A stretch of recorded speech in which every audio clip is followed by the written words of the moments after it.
Welkom bij de donderdagen van de poëzie vanuit de Permeke Bibliotheek in Antwerpen. Coronaproof, u weet het, zonder publiek, maar wij weten u te vinden of u weet ons te vinden.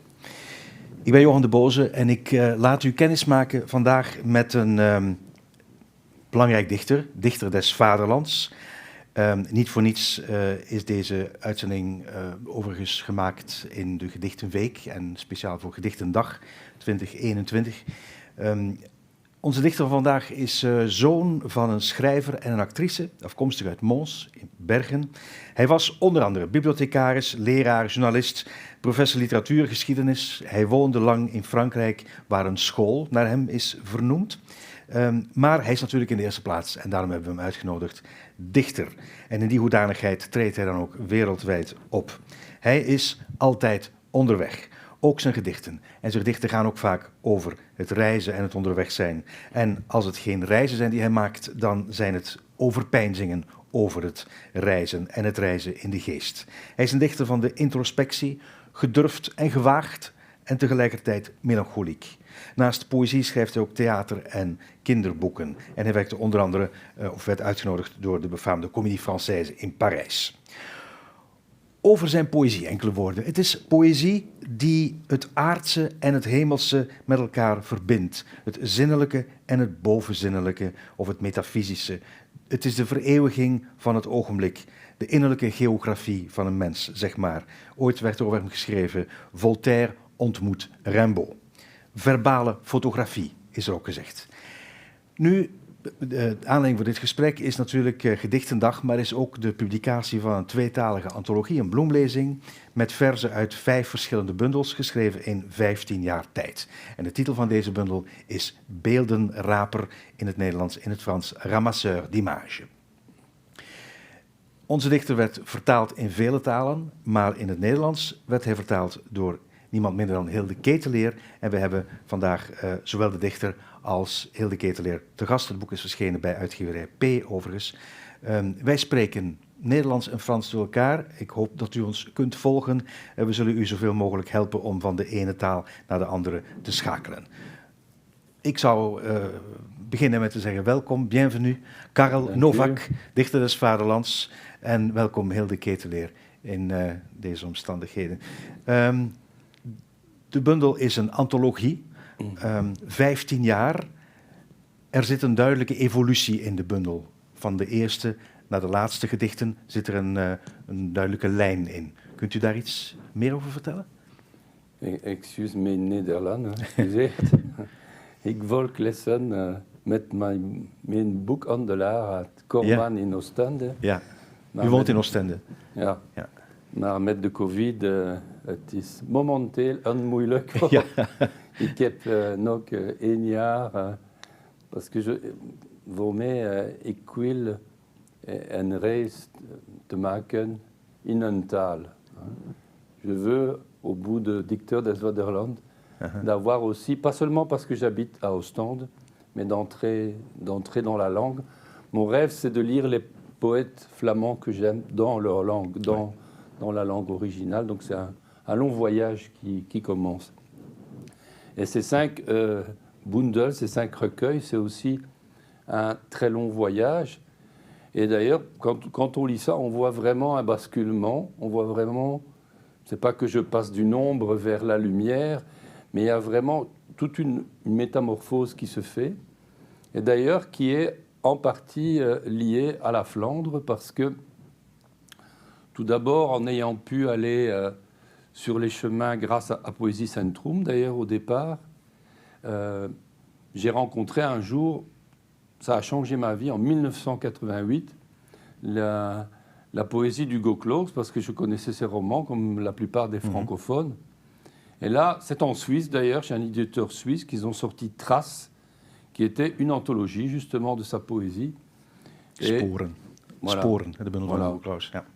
Et quand j'ai repris le train de la foire de livres de Bruxelles pour revenir à Bergen, à Mons, j'ai eu un choc esthétique, quelque chose qui arrive 2 ou 3 fois dans une vie d'artiste, mais aussi d'amoureux des arts. Je me suis dit, voilà la poésie que j'ai toujours cherchée, qui est magnifiquement belle sans être esthétisante. Ça veut dire qu'il y a, on le voyait chez Hugo Claus lui-même, beaucoup de faste, beaucoup d'élégance, mais en même temps, il peut être très direct, il peut être très cru. Moi, j'ai un tableau d'ailleurs de lui que j'ai acheté il n'y a pas longtemps, donc peint par Hugo Claus lui-même, et il s'est peint en boxeur. Hein. Et alors, il y a un type qui est assis comme ça, et à mon avis, c'est ce qu'il appelle le critique ronfleur dans un poème qui s'appelle Envoi. Il dit, voilà, j'ai fait mes poèmes pour un critique ronfleur. Et alors, on voit le critique ronfleur qui est voilà, hein, qui est au bord du ring. Hein. Ouais. C'est un poème que j'aime beaucoup, hein, d'ailleurs. Après, ouais. il dit, allez vers au pied léger, vers celle que je ne connais pas. Et d'ailleurs, un jour, il m'avait raconté que, en français, toi qui es traductrice, il n'aimait pas comme les Français traduisaient sa poésie, parce que pourtant, Marnix Vincent, le traducteur est très, très bon. Mais par exemple, il dit dans ce poème, « Mes vers ne baisent pas normalement. Hein. Et alors, ça avait été traduit, non pas le coït classique. Et il disait, mais non, c'est pas ça que je dis. Hein. D'ailleurs, il m'a donné quelques leçons qu'on voit finalement dans le livre qu'a traduit Hilde, parce que au moment où j'ai connu sa poésie, il y a quelque chose qui a basculé en moi.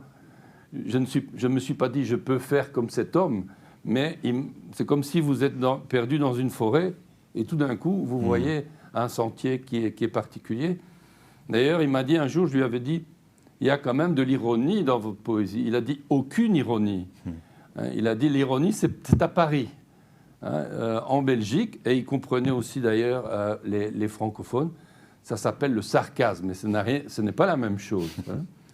Et alors, c'est vrai que moi, avant ces rencontres-là, en Flandre, hein, puisque après j'ai pu aller à Saint-Amour, où d'ailleurs, je vais raconter ça en 2 mots parce que c'est très drôle, c'est Leonard Nolens. Hein, et Nolens, il lit ma poésie, donc peut-être les 2 premiers recueils qui sont dans ce livre, et il me dit, c'est bien, mais tu dois oublier René Char, le grand poète français.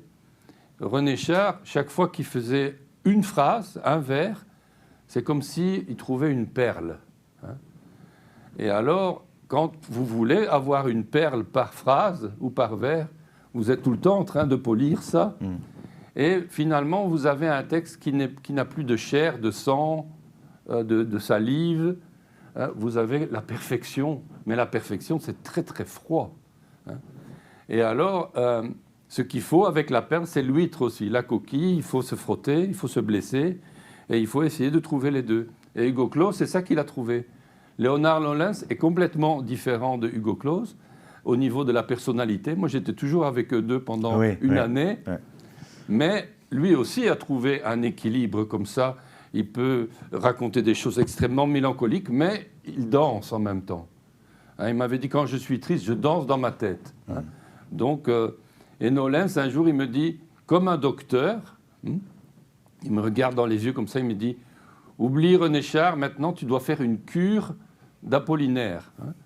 C'est comme si vous allez à la pharmacie et vous dites, voilà, je voudrais une boîte de poèmes d'Apollinaire. Et d'ailleurs, je l'ai fait. Un jour, je rentrais dans le Thalys, parce que j'habitais en France déjà, et j'achète la Pléiade d'Apollinaire, et je me dis, bon, je vais commencer à lire ça dans le train. Et il y a eu de la neige qui est tombée et qui a bloqué le train toute la nuit. Le lendemain, au journal télévisé, on a raconté ça. Tout le monde était très fâché parce que toute la nuit dans le train, dans le nord de la France. Et moi, j'ai fait une grande, grande cure d'Apollinaire. J'ai lu toute la poésie d'Apollinaire toute la nuit. J'étais le seul qui souriait. Hein, je pensais à Leonard Nolens. Et on sent dans ce livre, si on commence par Dimanche aux Hespérides, que je cherche des paysages complètement inventés, comme si j'étais un peu un peintre ou un tapissier qui va essayer de trouver des motifs, hein, mettre la nature, mettre la peau des femmes et des vues de l'esprit. Et après, on sent petit à petit que j'essaye non pas d'être vraiment transparent, mais d'aller vers quelque chose qui est plus dans le quotidien, quelque chose qui est plus dans la vraie vie, et essayer peut-être un jour d'avoir cet équilibre que réussit très facilement Hugo Claus, parce que c'était pour moi un génie de la poésie. C'est que si vous allez un peu à droite du fil, vous tombez dans quelque chose qui est trop cru, qui va être un peu peut-être vulgaire. Si vous allez à gauche du fil, alors là, vous quittez la réalité. Vous êtes dans un tableau un peu un abstract, un tableau abstrait. Et donc, moi, je suis toujours à la recherche de cet équilibre-là. Et pour la première fois, puisque ce livre est en néerlandais et en français, on peut voir le voyage de quelqu'un qui cherche ça. Hilde, ik kom even bij jou, omdat het vertalen van dit soort poëzie, het zijn proza-gedichten, dat moet ik er eerst bij zeggen.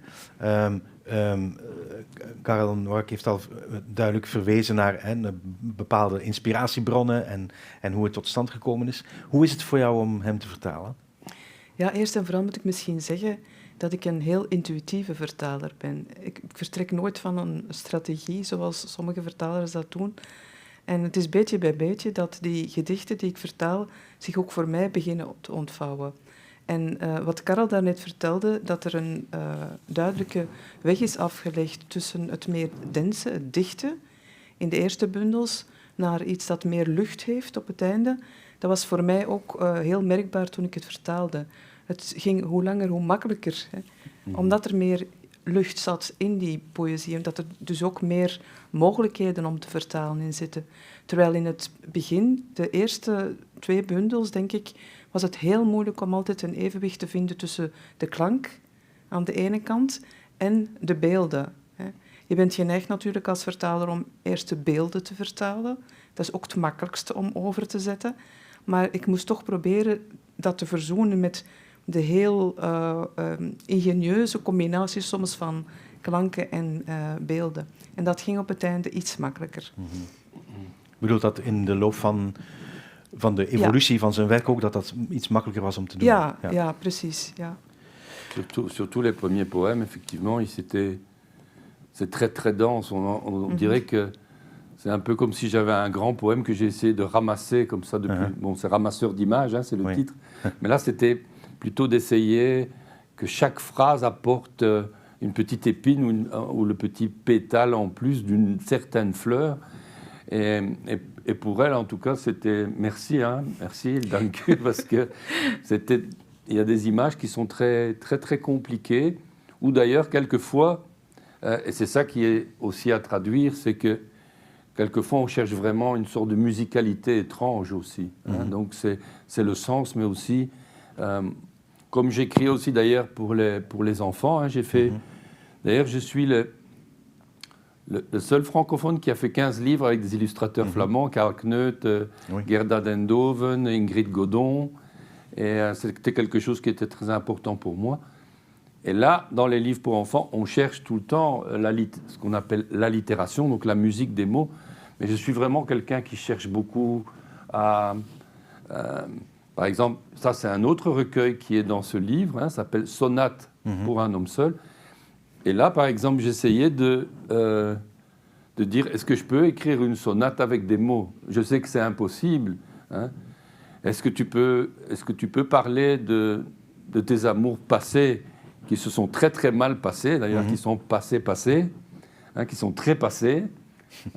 Est-ce que tu peux parler de ça avec la légèreté de la sonate? Est-ce que tu peux mettre Cocteau, Jean Cocteau disait le poète met sa nuit de Nacte sur la table. Alors on va chercher la lumière quand même là-dedans. Mais moi je me disais, voilà, est-ce que je suis capable de faire de la musique avec la mélancolie ancienne? Les musiciens font ça magnifiquement. Et donc voilà, ça c'était une recherche. Ik kan er misschien nog aan toevoegen dat Karel ook put uit verschillende registers. En dat was soms heel verwarrend. En soms heel seksueel getint. Heel vaak. Heel aards. Ja. Heel aards. Maar soms ook heel verheven taal. Die put uit de mythologie dan eerder. En dat was voor mij ook soms verwarrend. Ik heb een paar keer moeten vragen van... klopt dat in dit gedicht? Heb je hier zo'n een heel directe aanspreking die bijna platvloers is en dan tegelijkertijd op een niveau waarop je met de goden praat, bij wijze van spreken. En hij moest mij dan telkens bevestigen, inderdaad, ik heb die twee lagen bij elkaar willen brengen. Hè. Dus dat was een bijkomende moeilijkheid. Laten we dat meteen misschien illustreren met de eerste bundel die gebloemleest wordt in het boek, namelijk de zondag in de Hesperidentuin, Dimanche aux Hesperides.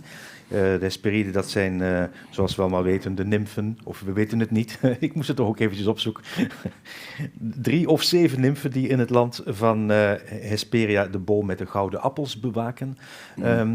En in die cyclus, of in de cyclus die, zoals het in deze antologie staat, zie je heel duidelijk die combinatie van sensualiteit en het verhevene, het fysische en het metafysische, het lichamelijke en het metalichamelijke.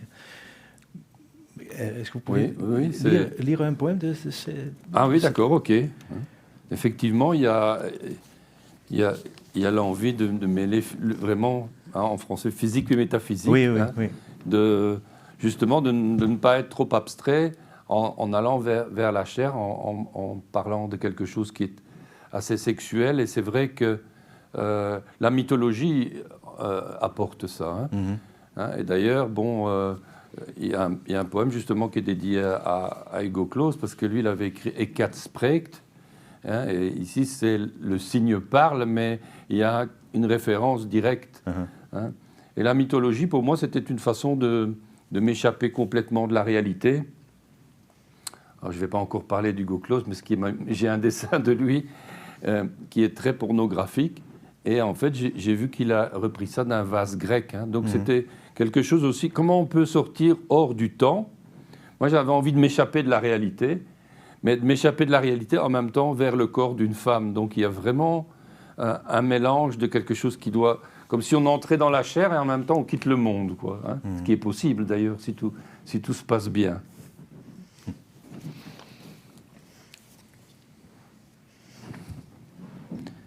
Nous passions les jours à nous tremper les doigts dans des coquilles de chair. Nous nous mordions l'aubes et l'outre. Les fruits se partageaient avec les yeux, se laissaient presser contre le blanc de la poitrine. Nous caressant de glaçons, de confiseries, nous prolongions l'acte de fondre. Des cerceaux épuisaient le feu. Le sucre nous venait au jeu de la parole. Pensant rougir, nous étions bleus d'orgueil. Dimanche aux Hesperides, rappelle-toi ce que nous fûmes, 2 enfants pièges, 2 ograyons. We brachten de dagen door met onze vingers te dopen in schelpen van vlees. We beten in elkaars oorlellen en pelsen. Vruchten deelden we met onze ogen. We persten ze uit tegen het wit van de borst. We streelden elkaar met ijsblokjes en suikergoed en verlengden zo de daad van het smelten. Hoepels verdoofden het vuur. Er kwam suiker in ons woordenspel. We meenden te blozen, maar waren blauw van trots. Zondag in de Hesperidentuin. Herinner je wat we waren? 2 valstrikkinderen, 2 mensenetertjes. Nous comptions les orifices des nuages, un doigt sous la crème fouettée, les pains au chocolat, les croissants lunatiques. Nous déjeunions sur un peu d'air échappé d'une église, à l'heure où les vêpres s'ennuient sur les lèvres des chanteurs. We telden de wolkenvensters met een vinger vol slagroom, chocoladebroodjes, maanzieke croissants. We ontbeten op wat lucht die uit een kerk ontsnapt was op het tijdstip dat de vespers zich vervelen op de lippen van de zangers. Tu portais ce matin-là un cœur d'herbe humide, découpé en dés d'argile et de mûre, une voix d'orme, des seins de charmille douce, noix de cajou ajournant l'épaule, les aéroles un peu gonflés. Surtout, tu portais ce matin-là ton pubis du dimanche. Die ochtend droeg je een hart van vochtig gras, in dobbelsteentjes van leem en braam versneden. Een stem van olm, borsten van zachte haagbeuk, rond als cashewnootjes aan beide polen, je tepels lichtjes gezwollen. En bovenal droeg je die ochtend je zondagse Venusheuvel. Het doet me ook een beetje denken aan het Hooglied, hè, Le Cantique de Salomon, in zekere zin. Klopt dat, de religieuze verwijzingen? De tuin. Et là, je viens de dire que les vêpres s'ennuyaient sur les lèvres des chanteurs à l'église. Et c'est vrai que, oui, quand on va vers la mythologie, on va quelque part vers la religion. Moi, j'ai un rapport très particulier avec la religion, puisque je ne suis pas du tout croyant, mais je suis toujours à la recherche de quelque chose. J'ai fait, par exemple, tout le pèlerinage bouddhiste complet, ce que font peu de bouddhistes, en partant du Népal jusqu'au Bodh Gaya. Et donc, c'est vrai qu'il y a quelque chose toujours, là, dans ce recueil, justement, je veux échapper au temps, donc je veux aller derrière le miroir, derrière de Spiegel, et alors pour trouver une autre réalité.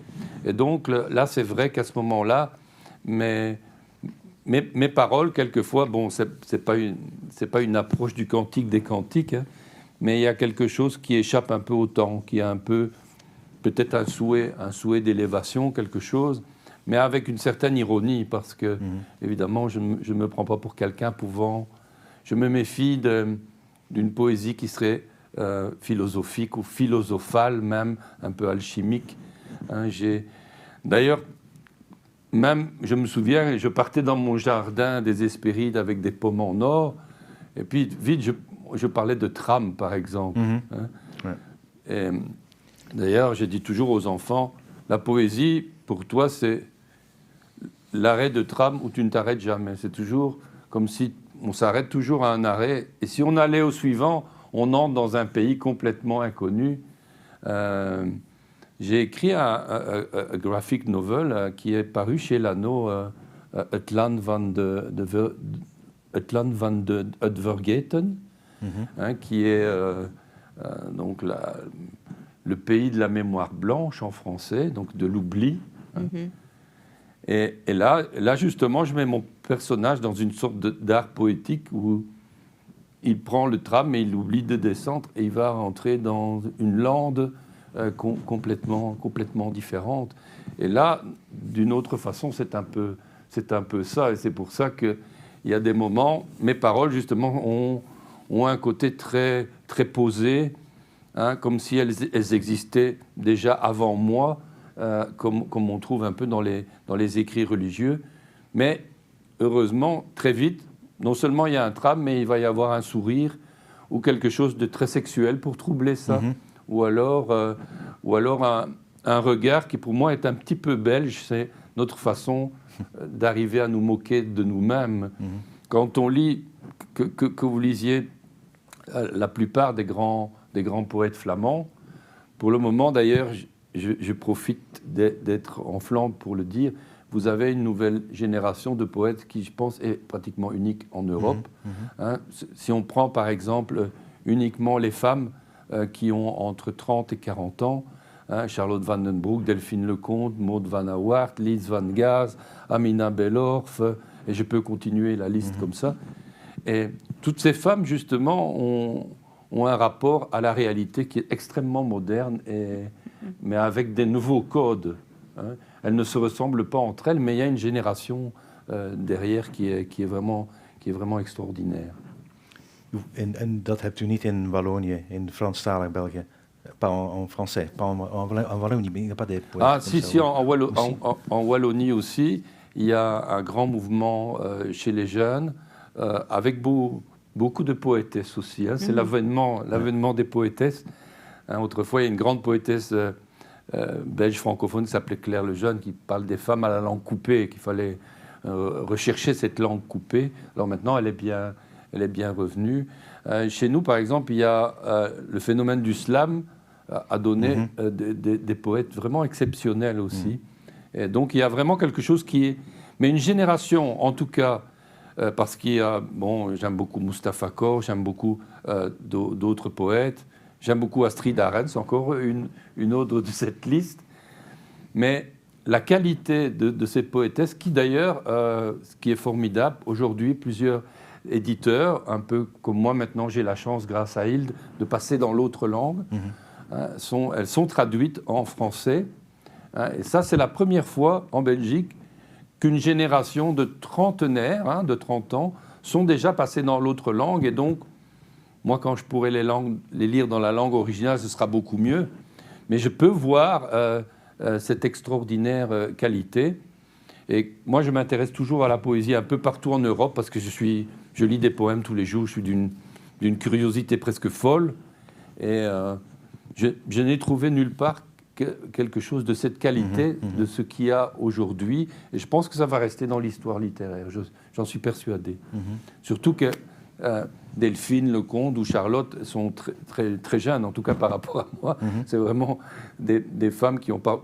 Charlotte, je crois qu'elle a à peu près 30 ans, pas beaucoup plus. Donc elle a encore tellement de paysages intérieurs et extérieurs à partager. Oui. Mooi, een ode aan de Vlaamse dichteressen.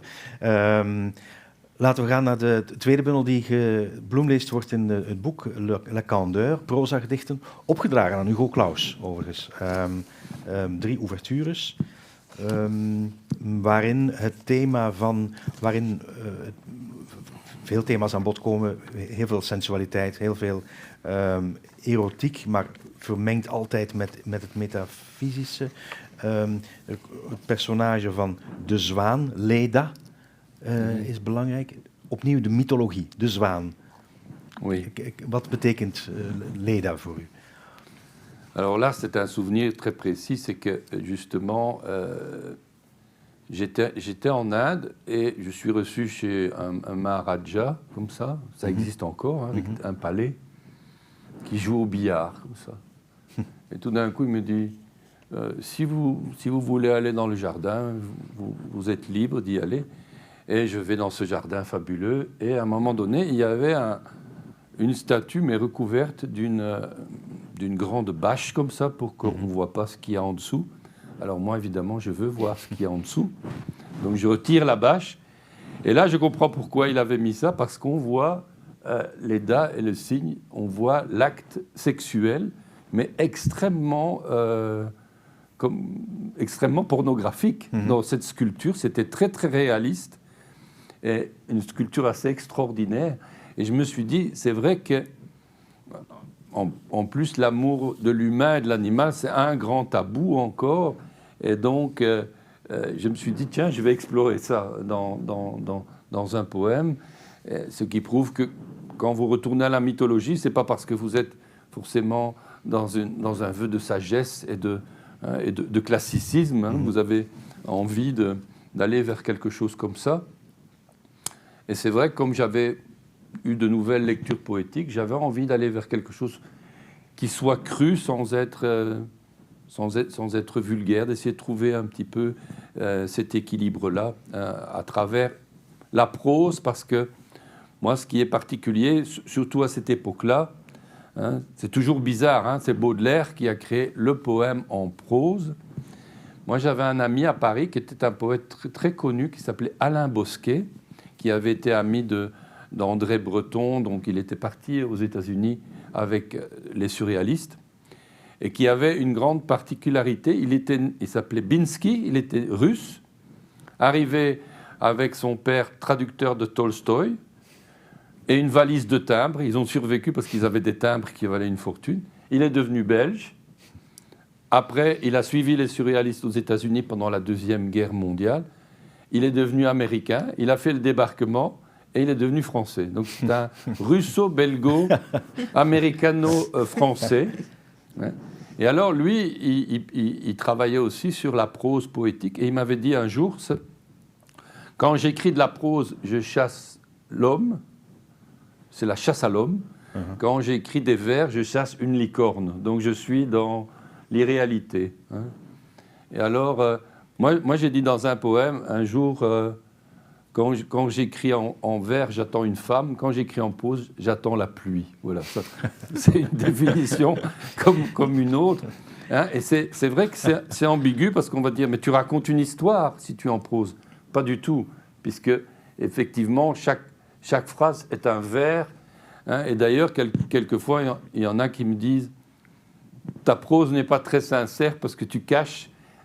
par exemple des alexandrins, tu caches des vers comme on trouve par exemple dans certains poèmes classiques, comme un sonnet, par exemple, à travers ta prose. Donc il y a quelque chose qui est un peu étrange et ambigu, mais j'aime beaucoup ça justement.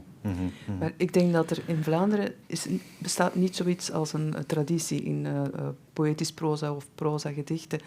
Maar hier en daar vind je er wel, en met name in de Oostakkerse gedichten. De 4 laatste gedichten van Claus zijn ook proza-gedichten.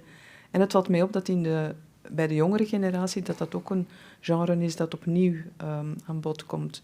Dus misschien is dat dan een invloed vanuit de Franstalige poëzie, ik weet het niet, of ligt het aan de tijdgeest.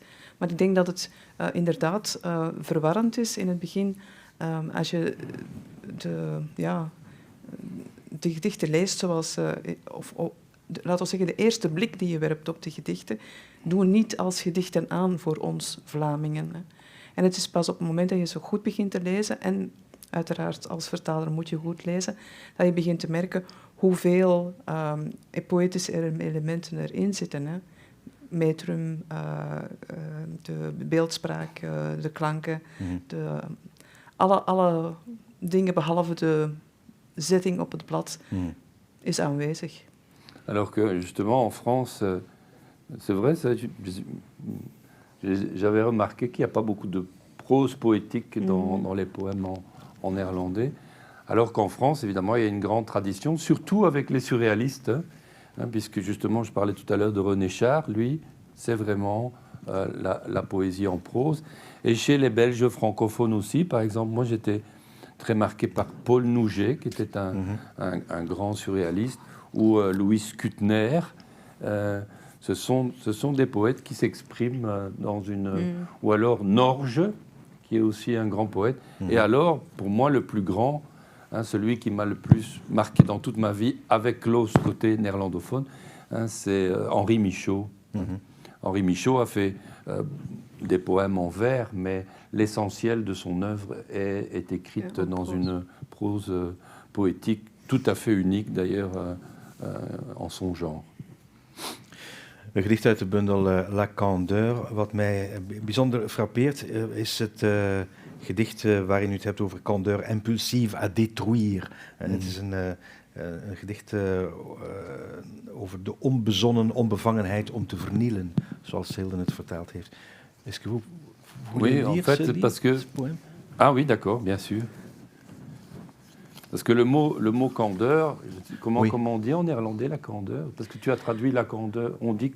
Onschuld, argeloosheid. Ik heb het hier met onbevangenheid vertaald in dit gedicht, maar er zijn heel wat mogelijkheden. Ja. Parce que candeur, candide. Voilà, candide, ça c'est Voltaire.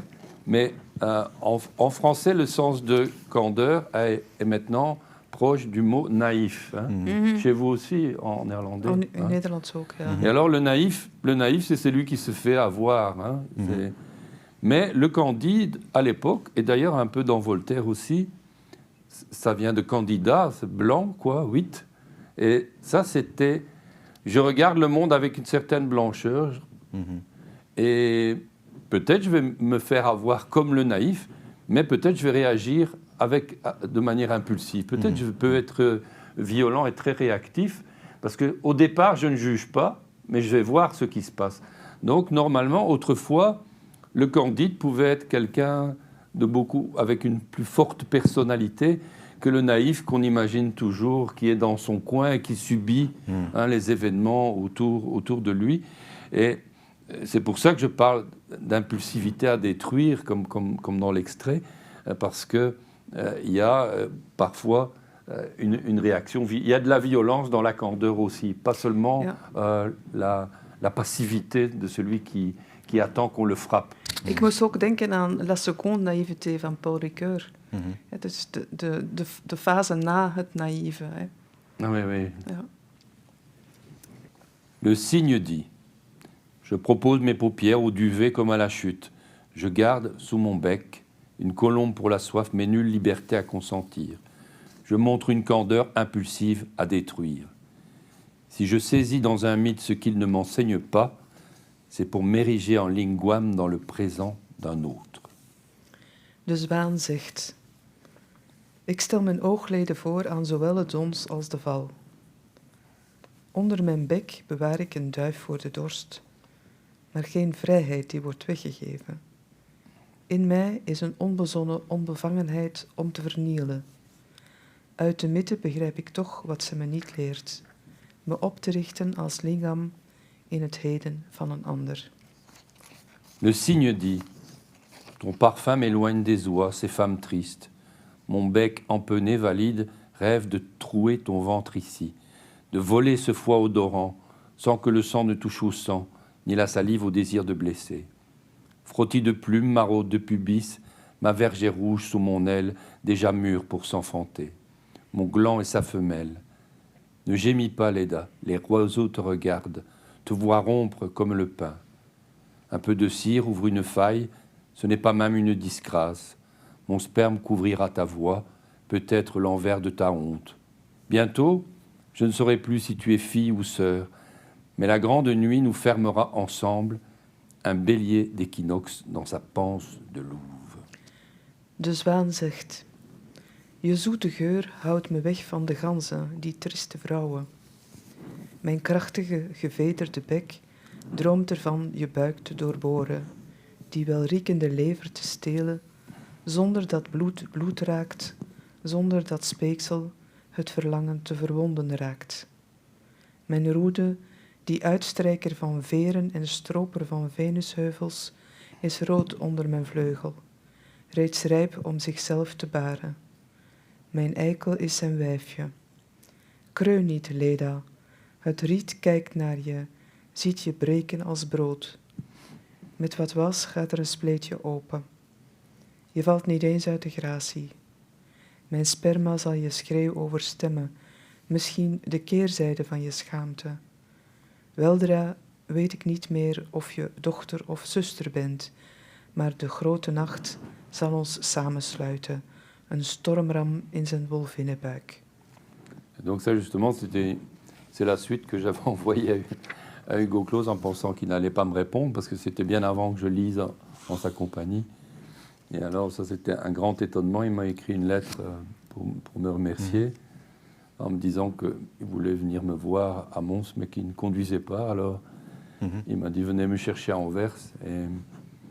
Et d'ailleurs, dans la voiture, c'est formidable, ça s'appelle la place du mort, mais il était très très vivant. Hein. Dans les voitures, on a l'impression que les choses se disent, et cette première conversation était très importante. Et ce qui était étrange, c'est que d'habitude, quand un poète vous influence, souvent il est mort, ou alors il est loin, ou alors vous ne pouvez pas l'approcher. Ouais. Hein. Et là, justement, d'ailleurs, dans cette voiture, lui, il m'a raconté son histoire à lui, qui était Antonin Artaud. Et donc, il est parti à Paris tout jeune parce qu'il voulait voir son père, qui m'a dit, son père, poète. Il m'a raconté qu'il est arrivé dans un café, il a su où allait boire Artaud, et il l'a vu, il s'est mis à une autre table, il ne lui a pas dit un mot, et après il m'a dit « ça a changé ma vie », juste d'avoir eu la vision réelle. Après il m'a raconté, puisque j'habitais puisque je voulais déjà, à l'époque je voulais déjà habiter à Ostende, qu'un jour il s'est mis comme ça derrière Ansor, qui était vieux déjà, mais toujours vivant, dans les années 50, je pense, ou 40 peut-être. Parce qu'il a vécu à Ostende aussi, Claus, et il a vu, il était derrière Ansor, regardant la statue d'Ansor, donc Ansor se regardant statufié. Donc voilà, souvent d'ailleurs, les personnages comme ça qui sont importants dans notre vie, nous les voyons en statue. Et alors là, c'est extraordinaire de pouvoir aller à leur rencontre. Et en même temps, c'est vrai que c'est une poésie qui est un autre temps pour moi. Je n'écrirai plus la même chose aujourd'hui. Mon recueil qui va paraître en français dans 15 jours s'appelle « Un verre d'eau glacée ». Et j'ai vraiment envie d'offrir cette simplicité-là. Alors bien sûr, dès qu'on dit qu'on est simple, on va essayer d'être le plus compliqué possible pour se trahir soi-même, parce que sinon c'est pas intéressant. Mais voilà, il y a eu tout un voyage qu'on trouve d'ailleurs dans un autre recueil qui s'appelle Métropolitaine, qui est aussi traduit et choisi par Hilde. Portretten van vrouwen in de Oui. metro van Parijs. Hè? Ja, Ja. Ik stel voor dat we daar meteen naartoe gaan. ja. Éloge de la Patience even overslaan. Misschien, ja, want de tijd Oké. is Ja. beperkt. En dat is een bijzondere bundel, omdat het gaat over allemaal beelden van vrouwen. Hè. Ce sont des portraits des femmes dans le métro de Paris. Oui, là c'était... bon, d'ailleurs j'avais appelé ça... J'avais fait un autre livre qui s'appelle Le Carnet Bleu, et au lieu de mettre poème, Gedichten, j'avais mis Polaroid, parce que c'était des poèmes très brefs, où j'essayais de résumer tous les lieux où j'avais été dans ma vie en 10 lignes. Il y a des gens, ils font un journal de voyage, on sait tous les événements, page par page. Et là, je voulais aller une photographie par lieu où j'ai vécu, que j'ai pu visiter. Et là, c'était aussi la photographie verbale, le rêve. D'ailleurs, c'est un jeu que j'ai inventé qui était un peu comme Oulipo, ça c'est Georges Perec, Raymond Queneau, c'est-à-dire qu'ils se donnent plein de règles pour écrire quelque chose de presque mathématique. Et là, moi, au début où j'habitais en France, je travaillais encore en Belgique, donc Paris, pour moi, c'était gare d'Austerlitz, gare du Nord, gare d'Austerlitz, gare du Nord. Et comme c'était un peu après que Nolens m'a donné ce cours de docteur de cure d'Apollinaire, je me suis dit, tiens, est-ce que je suis capable de dire l'autre? Mais l'autre, pour moi, c'est la femme. Et donc, j'entrais dans le métro, je fermais les yeux et je devais écrire le portrait de la femme qui est devant moi, pas quelqu'un que je choisis. Parce que sinon, vous allez choisir parce que cette femme est belle, ou au contraire, vous fait peur, ou elle est très excentrique, ou alors elle a un comportement un peu étrange. Et là, l'idée, c'était, est-ce qu'on peut dire tout le monde? Est-ce qu'on peut dire la passante? Et donc, j'écrivais le temps de son voyage à elle, parce qu'on ne fait pas la photographie de quelqu'un qui n'est pas là, ou alors c'est une photographie inventée. Et donc, parfois, mon poème est très court, parce qu'elle était sortie à l'arrêt suivant. Alors, un jour, d'ailleurs, je vois une femme qui me regarde, la regarder.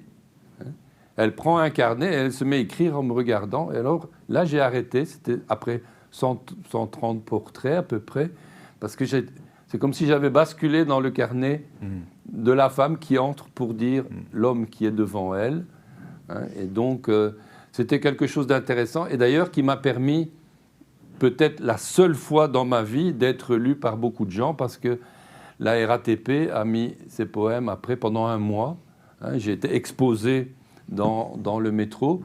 Il y a eu une opération aussi à Bruxelles où ils les ont mis dans les couloirs du métro.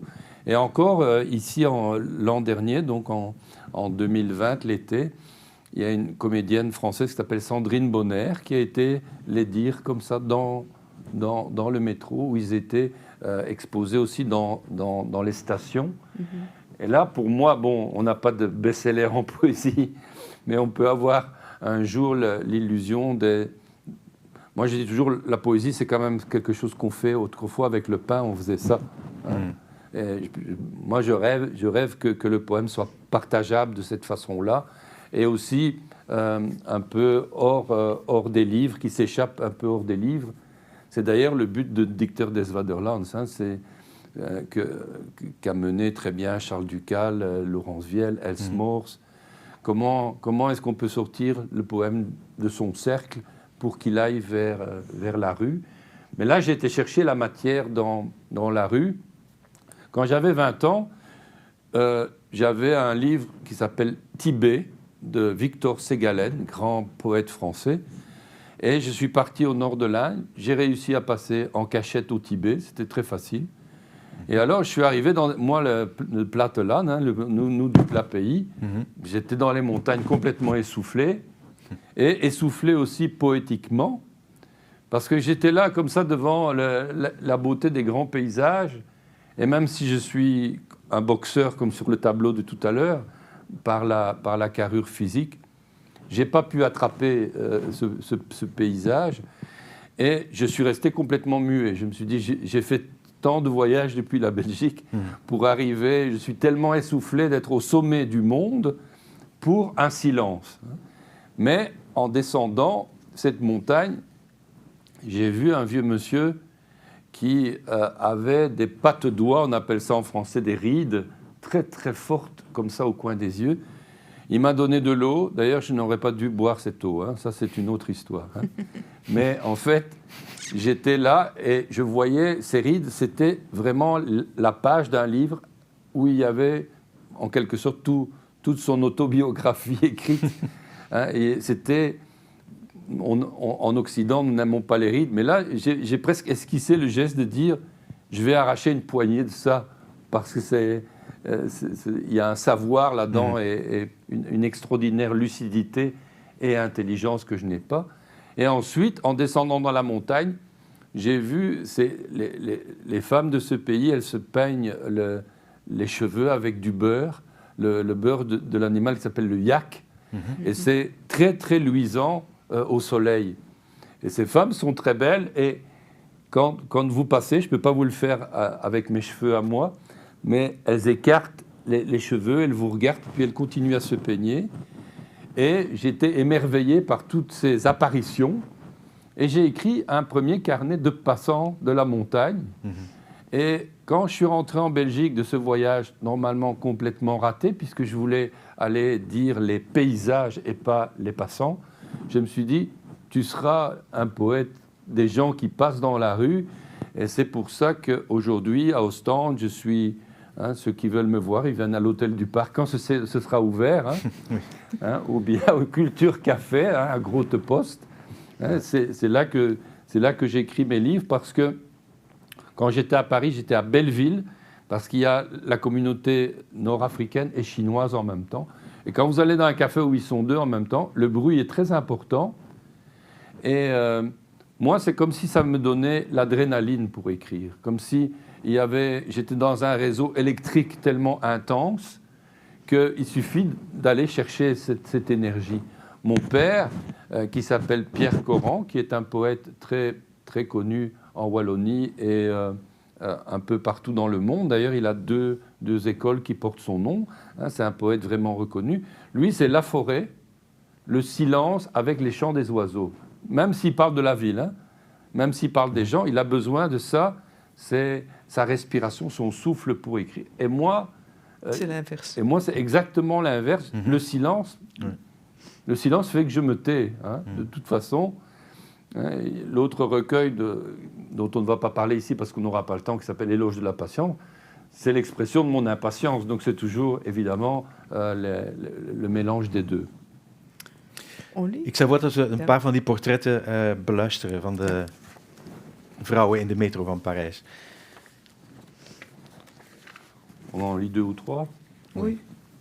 Tu commences avec le début. Le front comme une page, papier dru de soucis. Il faudrait des doigts pour effacer l'abondance des signes morts, des renoms, des petits désirs désavoués par le corps. Elle n'est là pour personne, se donnerait à l'inconnu pour peu qu'il demeure sans image. Een voorhoofd als een pagina. Papier zwaar van zorgen. Er zijn vingers nodig om die overvloed aan dode tekenen, roem en kleine verlangens die door het lichaam zijn verstoten, weg te vegen. Ze is er niet, voor niemand. Ze zou zich aan een onbekende geven, op voorwaarde dat hij zonder beeld blijft. Sa mèche conduit son pas. Sa mèche conduit son être. Son foulard moiré fait diversion, station jasmin. Mais la tentation est grande pour elle d'incliner la tête d'un mouvement 100 fois répété et de lancer encore sa mèche tel un dé dans l'espace. Haar lok stuurt haar pas. Haar lok stuurt haar wezen. Haar moiré halsdoek zorgt voor afleiding. Metrohalte Jasmin. Maar de verleiding is groot voor haar om het hoofd te buigen, met een beweging die ze al honderden keren heeft gemaakt, en haar lok nog maar eens omhoog te zwieren, zoals een dobbelsteen in de lucht. Elle se mordit la lèvre inférieure, poitrine bombée au-dessous, comme si elle se retenait de dévorer un passager endormi.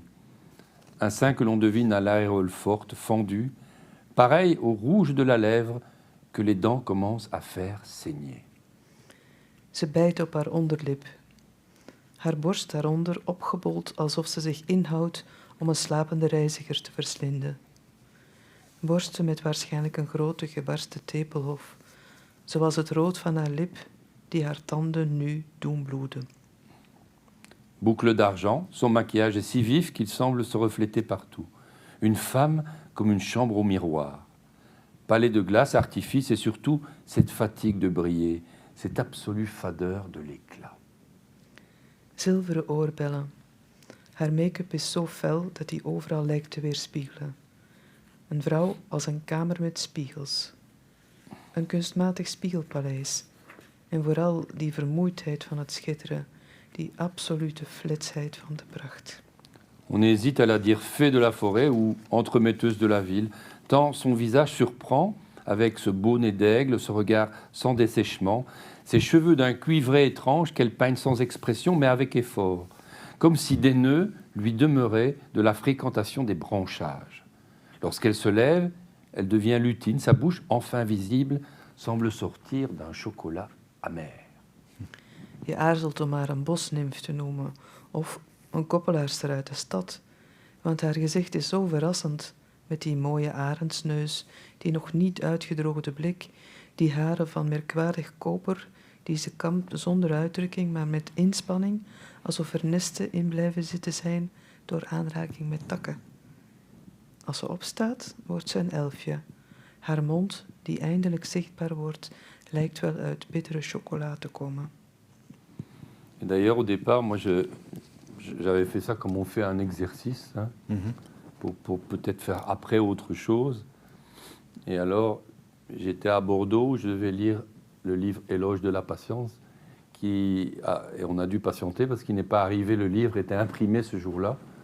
Et puis on m'a dit, il n'est pas arrivé, vous l'avez? J'ai dit non, je ne l'ai pas reçu non plus. Mais alors qu'allez-vous lire? Je ne connais pas mon livre par cœur. Et j'ai sorti de ma poche le carnet de passante et je l'ai lu. Hein, et la magie a voulu qu'un éditeur était dans la salle et il m'a dit, je veux vous voir. Hein, c'est comme ça que ce livre a pu... voilà, était un petit miracle. Et du coup, j'ai décidé de ne pas le retravailler parce qu'il y a des photographies qu'on peut retravailler après en studio. Mais moi, j'aime bien la photographie qui est telle que la réalité nous l'a offerte. Et donc, voilà, quelquefois d'ailleurs, la phrase appelle peut-être une autre phrase, mais c'est comme ça. C'est comme, vous savez, quand je vais voir une exposition d'un peintre, par exemple, tout le monde regarde les grands tableaux et moi, je vais dans la salle des esquisses. Quelquefois, il y a une main, il y a quelque chose qui est un détail, qui est futile, qui est très fugitif comme ça. Et souvent, c'est là que je suis ému, en fait.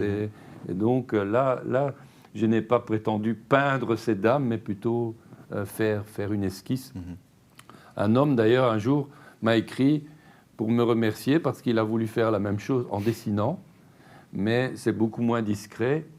Et ce monsieur qui était veuf, la première dame qu'il a dessinée, c'était vraiment un signe du destin parce qu'elle lui a dit mais de quel droit vous me dessinez, hein? Alors le fait est qu'ils se sont mariés. Alors peut-être que c'est la seule fois où ma poésie a rempli une grande tâche non fugitive. Voilà.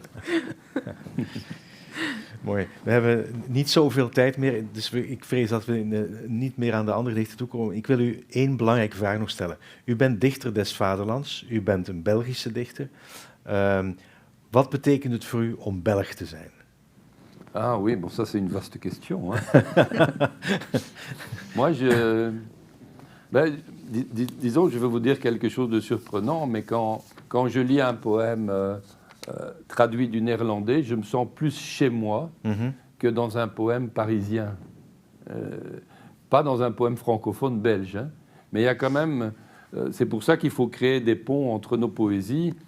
Là, notamment en 2021, je vais emmener des poètes francophones et néerlandophones sur une péniche parce que pour la première fois, je veux que les poètes des deux communautés, et même des trois communautés, parce qu'il y aura aussi une germanophone, puissent se connaître avec ce que j'appelle la volupté de la lenteur, d'avoir le temps. Hein. moi j'ai connu ces soirées, hein, déjà avec Hilde, la première d'ailleurs à Anvers il y a très longtemps, hein, on n'oserait même pas dire en quelle année, hein, et là c'est bien, on va manger ensemble, hein, pour le moment je suis devenu ami par exemple avec Mustapha Kor, que je ne connaissais pas encore il y a un an, mais là essayer d'apprendre à se voir, pas pour définir quelle est notre Belgique, hein. Klaus il me disait, il m'a même dit un jour, j'adore ce bordel belge.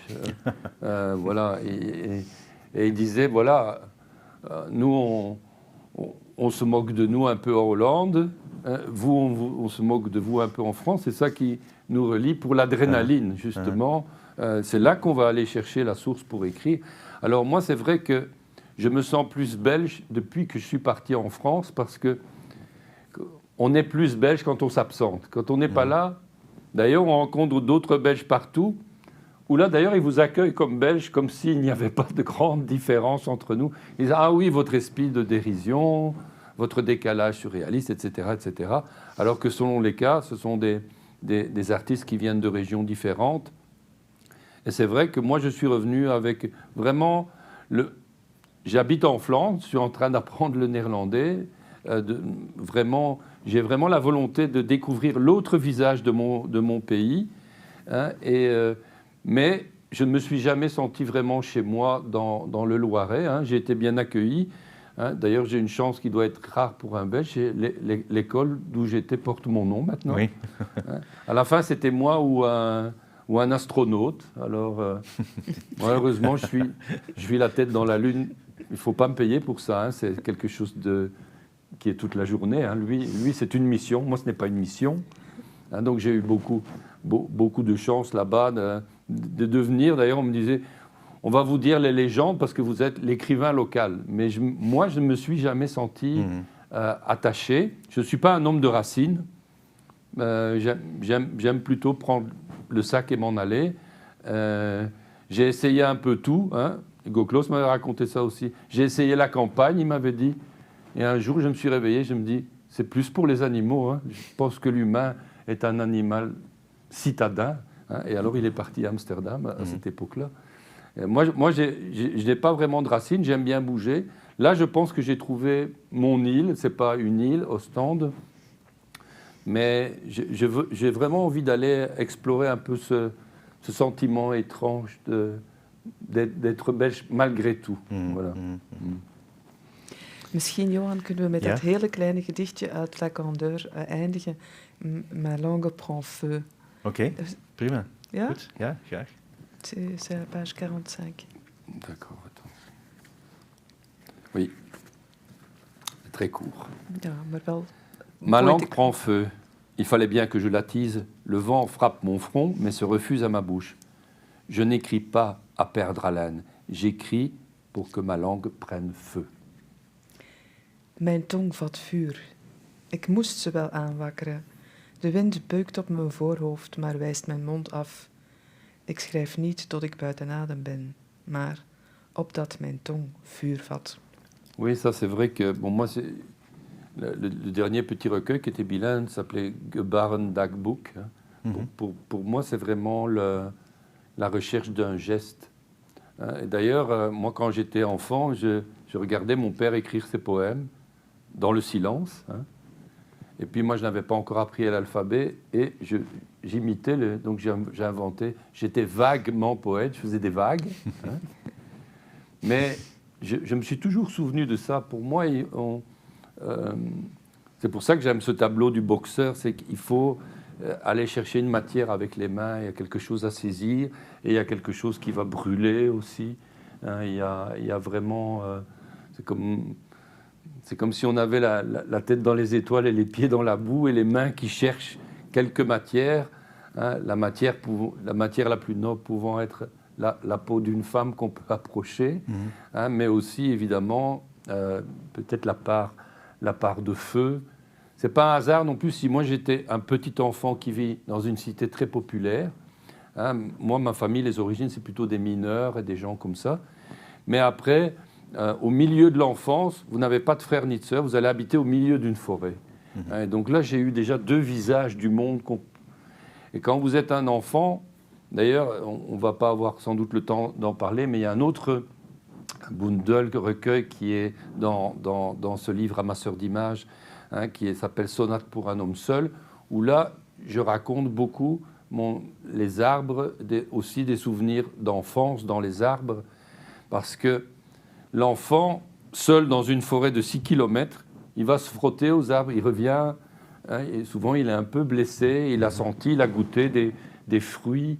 Et donc, si je pouvais amener un tout petit peu même de ces écorchures, mais aussi de ces sensations sensuelles du toucher, ou des champignons, si je pouvais amener un peu de cette magie-là que j'ai été récoltée pendant l'enfant dans la poésie, et que la langue puisse un peu prendre feu, ça, ce serait évidemment le rêve. Mais vous êtes poète, Île des poètes, nous sommes un peu utopistes quand même, on cherche, hein, on essaye de se jeter dans la beauté pour trouver quelque chose. Voilà. Prachtig om mee te eindigen. Merci beaucoup. Dank u, merci beaucoup. Karel Norak, dank je wel, Hilde Ketelaere. D'avoir fait ce long voyage dans mes poésies.